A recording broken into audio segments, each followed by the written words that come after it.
Hi எல்லாரும் எப்படி இருக்கீங்க? இன்னைக்கு நம்ம என்ன பார்க்க போறோம்னா, உருளைக்கிழங்கு அப்பள கூட்டு எப்படி செய்யுதுன்னு பார்க்க போறோம். அதுக்கு முன்னாடி இப்போ தான் ஃபர்ஸ்ட் டைம் எங்கள் சேனலில் பார்க்குறேன்னா சப்ஸ்கிரைப் பண்ணிங்க. வாங்க வீடியோக்குள்ளே போகலாம். நான் வந்து 100 கிராம் கடலப்பருப்பு எடுத்து ஊற வச்சுருக்கேன். 4 பேருக்கு போதுமான அளவு சரியாக இருக்கும் உருளை. இது வந்து ஒரு அரை மணி நேரம் முன்னாடி நான் ஊற வச்சுட்டேன். இப்போ அதில் சேர்த்துக்கலாம்.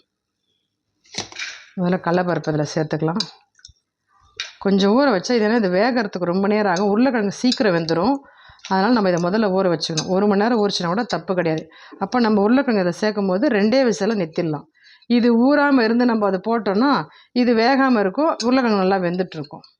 அதான் நம்ம இதை ஊற வச்சு சேர்க்கணும். அப்படி சப்போஸ் உங்களுக்கு ஊற வைக்க டைம் இல்லை, நீங்கள் செய்ய போகிறீங்கன்னா கடலப்பருப்பு இதில் போட்டு தண்ணி ஊற்றி 2 விசில் வச்சு நிறுத்திக்குங்க. அப்படின்னா ஊறின பதத்துக்கு கரெக்டாக வந்துட்டுருக்கும். அதுக்கப்புறம் இறக்கிட்டு அதுக்கப்புறம் வந்து உருளைக்கிழங்கு வெங்காயம் தக்காளிலாம் சேர்த்து நம்ம வேக வச்சு எடுத்தால் கரெக்டாக இருக்கும். இன்கேஸ் நீங்கள் மறந்துட்டீங்க ஊற வைக்கணும்னா அப்போ அந்த மாதிரி பண்ணி. இப்போ வந்து உருளைக்கிழங்கு ஒரு பெரிய சைஸ் உருளைக்கிழங்கு வந்து 4 உருளைக்கிழங்கு நான் பொடியை நறுக்கி வச்சுருக்கேன். இதை அதில் சேர்த்துக்கலாம்.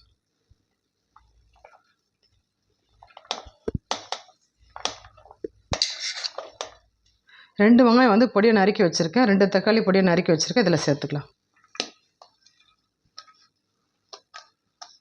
ரொம்ப சிம்பிளானது தான், ஆனால் சூப்பராக இருக்கும். வித்தியாசமான டேஸ்ட்டில் நல்லாவே இருக்கும். நீங்களும் செஞ்சு பாருங்கள். தக்காளி அதில் சேர்த்தாச்சு. இதுக்கு உப்பு மிளகாத்தூள் போட்டுக்கலாம். தேவையான அளவு உப்பு, ஒரு 1.25 ஸ்பூன் மிளகாத்தூள். இது வந்து மூழ்கிற அளவு தண்ணி. ரொம்ப தண்ணி வச்சாலும் ரொம்ப நேரம் இதுவாகும். கரெக்டாக இது வேகிற அளவுக்கு தண்ணி. ஒரு ஒரு ஒரு சொம்பு வச்சுக்கிட்டேன் நான். இந்த தண்ணி தெரியுது பாருங்கள், போதும். இந்த அளவு இருந்தால் போதும். இப்போ ஒரு 2 விசில் இல்லை 3 விசில் வச்சு எடுத்துக்கலாம். ஒரு அரை ஸ்பூன் இஞ்சி பூண்டு விழுது, அவ்வளோ ஒரு கலக்கி இப்போ வந்து விசில் வச்சு எடுத்துக்கலாம். ஒரு 3 விசில் வச்சுட்டு பார்க்கலாம். 3 விசில் வச்சு நிறுத்திட்டேன் நான். இது விசில் அடங்கிறதுக்குள்ளே நம்ம வந்து அப்பளம் பொரிச்சு எடுத்துக்கலாம். ஏன்னா இது அப்பளம் கூட்டு, முக்கியமாக அப்பளம் தான் நம்ம முக்கியம். இப்போ பொரிச்சிக்கலாம் அப்பளத்தை. ஏன்னா நல்லா காஞ்சிருச்சு, நம்ம அப்பளம் பொரிச்சு எடுத்துக்கலாம்.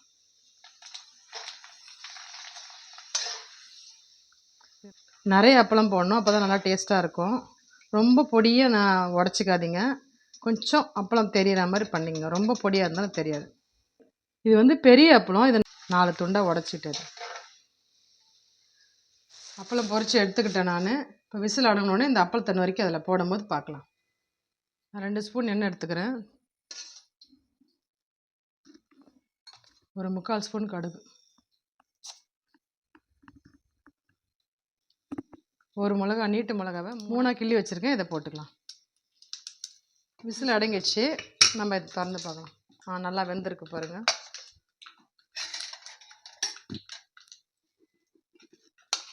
கரெக்டாக வெந்திருக்கு. இப்படி தான் வேகணும் பாருங்கள்.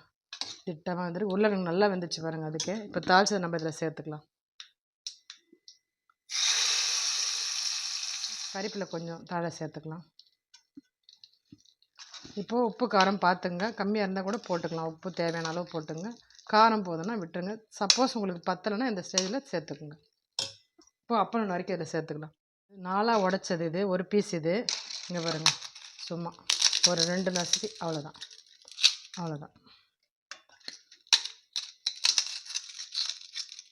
சிலர் பெருசு பெருசாகவே இருக்கணும்னு அப்படியே பெருசாக போடுவாங்க. நான் கொஞ்சம் தூள் பண்ணிக்கிறேன்.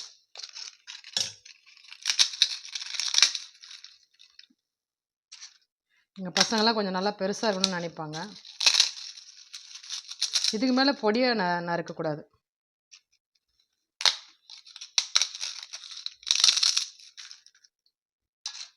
இந்த அளவு பெருசு பெருசாக இருந்தால் கூட நல்லாயிருக்கும்.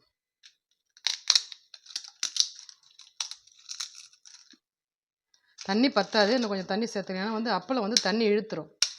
அதனால் நம்ம இன்னும் கொஞ்சம் ஒரு அரை டம்ளர் அளவு தண்ணி சேர்த்து நம்ம ஸ்டவ்வில் எடுத்து வச்சுக்கலாம். வைக்கும் போது ஊற்றிக்கலாம் தண்ணி.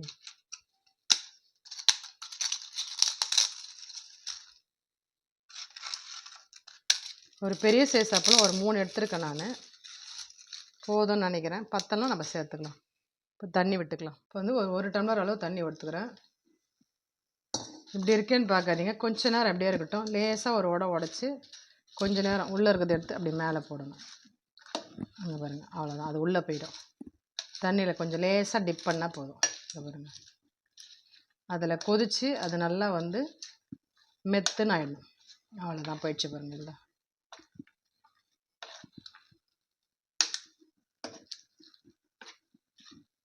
உங்களுக்கு அப்பளம் போதும், நல்லா கிளறி பாருங்கள். நிறைய அப்பளம் இருக்குது கூட்டலைன்னா விட்டுடுங்க. சப்போஸ் பத்தலைன்னா இன்னும் 2 அப்பளம் நீங்கள் நறுக்கி அதில் சேர்த்துக்கலாம். அதை பாருங்கள், நல்லா எல்லாம் சேர்ந்து நல்லா உள்ளே போயிடுச்சு, கொதிக்குது பாருங்கள். எனக்கு கரெக்டாக இருக்குது அப்பளம். நான் 3 பெரிய சைஸ் அப்பளம் எடுத்தேன். அது 4 துண்டாக 12 பீஸ் அளவு போட்டிருக்கேன். எனக்கு போதும்.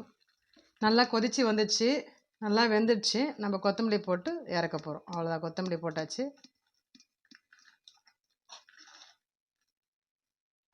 அப்பளக்கூட்டு ரெடி. இது வந்து ஆறுச்சுன்னா இன்னும் கட்டியாயிடும். வேணும்னா இந்த ஸ்டேஜ்லேயே நீங்கள் இன்னும் கொஞ்சம் தண்ணி ஊற்றி கொஞ்சம் லேசாக இலக்கி எடுத்துக்கிட்டா தான் எடுத்துக்கணும். இல்லை உங்களுக்கு கட்டியாக தான் பிடிக்கும்னா இப்படியே கூட நீங்கள் நிறுத்திக்கலாம். ஆறுச்சுன்னா கட்டாயம் சுண்டி போய் கட்டியாக இருக்கும். இதை பாருங்கள், இது புது வகையான டிஷ். இது நிறைய பேர் ட்ரை பண்ணியிருப்பாங்களான்னு தெரியல. இது எங்கள் வீட்டில் ரொம்ப ஃபேவரெட்டு. அப்பளக்கூட்டுன்னா ரொம்ப பிடிக்கும். உருளைக்கிழங்கு கடலப்பருப்பு போட்டு தான் நீங்கள் சாப்பிட்ருப்பீங்க. வெறும் உருளைக்கிழங்கு அப்பளக்கூட்டுன்றது நீங்கள் ரொம்ப ரேர். இது இன்றைக்கி எங்கள் வீட்டில் சுட சுட அப்பளக்கூட்டு ரெடி. நீங்களும் இதேமாரி செஞ்சு சாப்பிட்டு பார்த்துட்டு எப்படி இருக்குன்னு சொல்லுங்கள். இதே மாதிரி வேறு ஒரு ரெசிபியோடு அப்புறம் பார்க்கலாம். பாய்.